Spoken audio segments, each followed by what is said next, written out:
बोध गया, वो धरती जहां राजकुमार सिद्धार्थ ने भगवान गौतम बुद्ध बनकर ज्ञान की रोशनी दुनिया को दी। लेकिन आज इसी पवित्र भूमि पर संघर्ष की आग जल रही है। एक लड़ाई धर्म की आजादी की, आत्मसम्मान की और सांस्कृतिक अधिकारों की। महाबोधि महावीर मुक्ति आमरण अनशन आंदोलन अब अपने 10वें दिन में प्रवेश कर चुका है। बौद्ध भिक्षु आमरण अनशन पर बैठे हुए हैं। उनके स्वास्थ्य पर संकट मंडरा रहा है, लेकिन हौसला अडिग है। यूपी और बिहार से हजारों लोग समर्थन में जुट चुके हैं और आज इस आंदोलन को एक नई ताकत भी मिली है।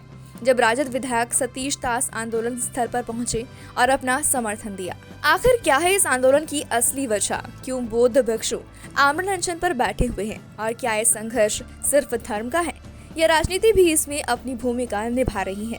चलिए जानते हैं इस पूरे घटनाक्रम को गहराई से। बात है बोध गया की, बिहार का वो पवित्र स्थल जहां गौतम बुद्ध ने बोधि वृक्ष के नीचे ज्ञान प्राप्त कर बुद्धत्व को बढ़ाया था। यही कारण है कि महाबोधि महावीर न केवल भारत बल्कि पूरी दुनिया के बौद्ध समुदाय के लिए सबसे पवित्र स्थल माना जाता है। लेकिन ये पवित्र स्थान बीते कुछ दशकों से विवाद और संघर्षों का केंद्र बना हुआ है। भारत की आजादी के तुरंत बाद सरकार ने बोध गया टेम्पल एक्ट पारित कर दिया, जिसका मकसद महाबोधि मंदिर का प्रबंधन और संरक्षण करना था। इस एक्ट के तहत एक प्रबंधन कमेटी बनाई गई, जिसमें 9 सदस्य होते हैं, 5 हिंदू 4 बौद्ध। सबसे बड़ा विवाद इस प्रावधान को लेकर ही हुआ कि मंदिर का अध्यक्ष हमेशा एक हिंदू ही होगा। पूरा विवाद इसी को लेकर है कि बुद्ध का पवित्र स्थल होने के बावजूद भी इसका नियंत्रण बौद्धों के हाथों में नहीं है। बौद्ध समुदाय दशकों से इस प्रबंधन प्रणाली का विरोध कर रहा है, क्योंकि उनका मानना है कि ये धार्मिक स्वतंत्रता का उल्लंघन है। ब्राह्मण महंतों के मंदिर में मौजूदगी और उनके अधिकारों पर भी सवाल उठते रहे हैं। समय समय पर आंदोलन हुए, लेकिन अब तक कोई ठोस हल नहीं निकल पाया। 2024 में भी बुद्ध भिक्षुओं ने सामाजिक कार्यकर्ताओं ने एकजुट होकर महाबोधि महाविहार मुक्ति आंदोलन की शुरुआत की। उनकी मुख्य मांग थी बोध गया टेम्पल एक्ट 1949 को रद्द किया जाए, महाबोधि महावीर का प्रबंधन पूरी तरह से बौद्ध समुदाय को सौंपा जाए, ब्राह्मण महंत की भूमिका को समाप्त किया जाए। अब एक बार फिर अपने अधिकारों के लिए लड़ते हुए कई बौद्ध भिक्षुओं ने आमरण अनशन शुरू कर दिया है। ये अनशन अब 10वें दिन में प्रवेश कर चुका है और वहीं कई भिक्षुओं की हालत बिगड़ भी रही है, लेकिन वो अपनी मांगों से पीछे हटने को तैयार नहीं है। ये आंदोलन सिर्फ प्रबंधन के अधिकार की लड़ाई नहीं, बल्कि बौद्ध समुदाय के आत्मसम्मान, धार्मिक स्वतंत्रता और संस्कृति की रक्षा का प्रतीक बन चुका है। उनके लिए सवाल अस्तित्व का है। क्या बौद्धों के सबसे पवित्र स्थल पर उनका खुद का अधिकार नहीं होना चाहिए? महाबोधि महावीर मुक्ति आंदोलन की पृष्ठभूमि धार्मिक अधिकारों, सांस्कृतिक पहचान और प्रशासनिक नियमों के टकराव की कहानी है। ये संघर्ष ये सवाल उठाता है कि क्या धार्मिक स्थलों का प्रबंधन उनके मूल अनुयायियों के हाथ में ही होना चाहिए? बोधगया की पवित्र भूमि आज ज्ञान और अहिंसा के बजाय संघर्ष और अनशन की गवाह बन चुकी है। वहीं एक आंदोलनकारी भिक्षु ने कहा, अगर हमें हमारे सबसे पवित्र स्थल पर भी अधिकार नहीं दिया जाएगा तो फिर धार्मिक स्वतंत्रता का क्या मतलब है? अब ये आंदोलन सिर्फ धार्मिक अधिकारों की मांग तक सीमित नहीं रहा, बल्कि अब ये राजनीति का भी हिस्सा बन चुका है। और अब सवाल भी उठाए जा रहे हैं कि सरकारें इस मुद्दे पर चुप क्यों हैं? क्या ये मुद्दा वोट बैंक की राजनीति में दबा दिया जाएगा या फिर बौद्ध समुदाय को उनका हक मिल जाएगा? राजद विधायक सतीश दास ने आंदोलन को समर्थन दिया है, लेकिन अभी तक अन्य बड़े राजनीतिक दलों ने इस पर कोई ठोस रुख नहीं अपनाया है। अपनी मांगों को मनवाने के लिए कई बौद्ध भिक्षुओं ने आमरण अनशन शुरू कर दिया है। आंदोलन 10वें दिन में प्रवेश कर चुका है और अनशन पर बैठे भिक्षुओं की हालत भी बिगड़ती जा रही है। फिर भी आंदोलनकारी डटे हुए हैं और उनका कहना है कि जब तक हमें न्याय नहीं मिलेगा हम पीछे नहीं हटेंगे। अब देखने वाली बात ये होगी, क्या ये आंदोलन बौद्धों को उनका हक दिला पाएगा या फिर ये इतिहास के पन्नों में एक अधूरी लड़ाई बनकर रह जाएगा। गौर करने वाली बात तो ये है कि महाबोधि महाविहार मुक्ति आंदोलन अब केवल एक धार्मिक आधिकारिक मांग नहीं रहा, बल्कि एक जन आंदोलन का रूप ले चुका है। जैसे जैसे अनशन के दिन बढ़ रहे हैं, वैसे वैसे आंदोलन को समाज के विभिन्न वर्गों से समर्थन भी मिल रहा है। आंदोलन के 10वें दिन बोधगया में एक विशाल जनसमूह उमड़ पड़ा। यूपी और बिहार से हजारों लोग अनशन स्थल पर पहुंच चुके हैं, जिनमें बौद्ध भिक्षु, सामाजिक कार्यकर्ता और आम लोग भी शामिल हैं। पूरा बोधगया जय भीम और महाबोधि हमारी है जैसे नारों से गूंज उठा। वहीं एक आंदोलनकारी समर्थक का कहना है कि ये सिर्फ बौद्ध भिक्षुओं की लड़ाई नहीं है, बल्कि हर उस इंसान की आवाज है जो न्याय और धर्म में विश्वास रखता है। हालांकि आंदोलन को पहली बार बड़ा राजनीतिक समर्थन तभी मिला जब राजद विधायक सतीश दास अनशन स्थल पर पहुंचे। उन्होंने अनशन कर रहे भिक्षुओं से मुलाकात की और कहा कि महाबोधि महाविहार बौद्धों का है और उन्हें उनका हक मिलना ही चाहिए।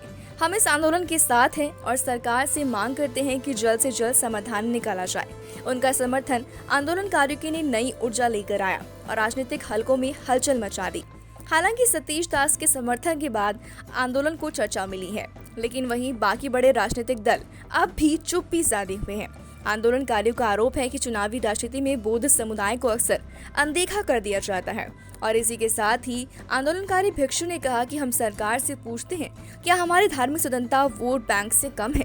राजनीतिक हस्तक्षेप धीरे धीरे सामने आ रहे हैं, लेकिन अब भी सवाल है कि क्या सरकार आगे बढ़कर कोई ठोस कदम उठाएगी, क्योंकि हर बार आवाज उठाई जाती है लेकिन सरकार कुछ नहीं करती है। देखा जाए तो अब ये आंदोलन एक बड़ा रूप ले सकता है।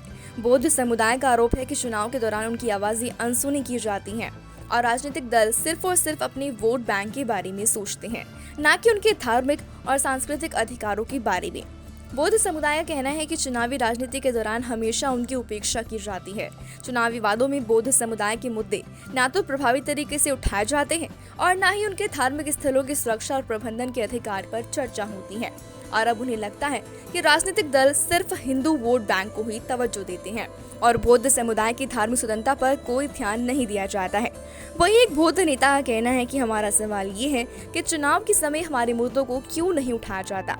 हम भी भारत के ही नागरिक हैं। सरकार और राजनीतिक दल इस आंदोलन पर चुप्पी साधे हुए हैं। आंदोलनकारियों का कहना है कि अगर सरकारें उनकी आवाज नहीं सुनेंगी तो वो चुनाव में बौद्ध मतदाता के तौर पर संगठित होकर अपनी ताकत दिखाएंगे। बौद्ध समुदाय का रोष इस बात पर है कि उनकी धार्मिक स्वतंत्रता और अधिकार चुनावी राजनीति के कारण हाशिए पर रह जाते हैं। राजनीतिक दलों की चुप्पी और वोट बैंक की राजनीति ने इस आंदोलन को और भी तीव्र बना दिया है। हालांकि बोधगया की पवित्र भूमि पर चल रहे इस आमरण अनशन ने लोगों के दिलों को झकझोर कर रख दिया है और हर कोई अपने अपने तरीके से अपनी आवाज बुलंद कर रहा है। बोधगया और आसपास के इलाकों से बड़ी संख्या में लोग आंदोलन का समर्थन करने पहुंच रहे हैं। यूपी और बिहार से आए कई लोगों का कहना है कि ये सिर्फ बौद्ध धर्म का मुद्दा नहीं है, बल्कि धार्मिक स्वतंत्रता का भी सवाल है। वहीं एक स्थानीय किसान का ये भी कहना है कि अगर किसी के धर्म स्थल पर उनके खुद का अधिकार नहीं होगा तो ये न्याय नहीं है। हम इनके साथ हैं। आंदोलन को युवाओं का भी जबरदस्त समर्थन मिल रहा है। सोशल मीडिया पर #महाबोधि मुक्ति आंदोलन ट्रेंड कर रहा है। युवा अपने पोस्ट और वीडियोस के जरिए ये सवाल उठा रहे हैं कि क्या बौद्धों को उनके सबसे पवित्र स्थल का अधिकार नहीं मिलना चाहिए। कई कॉलेज और विद्यालयों में भी छात्रों ने इस मुद्दे पर डिबेट और रैलियां निकाली हैं, जिससे आंदोलन की आवाज और भी तेज हो गई है। आंदोलन स्थल पर आए कई लोगों की आंखों में आक्रोश के साथ साथ भावनात्मक जुड़ाव भी देखने को मिल रहा है। साथ ही एक बौद्ध महिला ने कहा कि ये लड़ाई सिर्फ एक मंदिर की नहीं है, हमारे इतिहास और हमारे धर्म की रक्षा की लड़ाई है। आंदोलन में भाग लेने वाले बच्चों और बुजुर्गों की मौजूदगी ने भी इस आंदोलन को और भी भावुक बना दिया है। जनता अब सरकार से ये पूछ रही है कि आखिर कब तक बौद्ध समुदाय के अधिकारों को अनदेखा किया जाएगा। क्यों धर्म और राजनीति के बीच आम लोगों की भावनाएं कुचली जाती हैं? क्या संविधान में दी गई धार्मिक स्वतंत्रता केवल कागजों तक सीमित है? यहाँ तक लोग ये भी कह रहे हैं कि अगर सरकारों ने जल्द ही कोई ठोस कदम नहीं उठाया तो वो आंदोलन को और आगे बढ़ाएंगे। जनता की आवाज अब इस आंदोलन की असली ताकत बन चुकी है। बोधगया की गलियों से लेकर सोशल मीडिया तक हर जगह एक ही सवाल गूंज रहा है, महाबोधि महाविहार पर बुद्धों का अधिकार कब मिलेगा? ये आवाज अब सिर्फ बौद्ध समुदाय की नहीं है, बल्कि हर उस इंसान की है जो धर्मनिरपेक्षता, न्याय और समानता में विश्वास रखता है। आपको क्या लगता है, क्या ये आंदोलन बौद्ध समुदाय को उनका अधिकार दिला पाएगा? क्या ये सरकार जागेगी?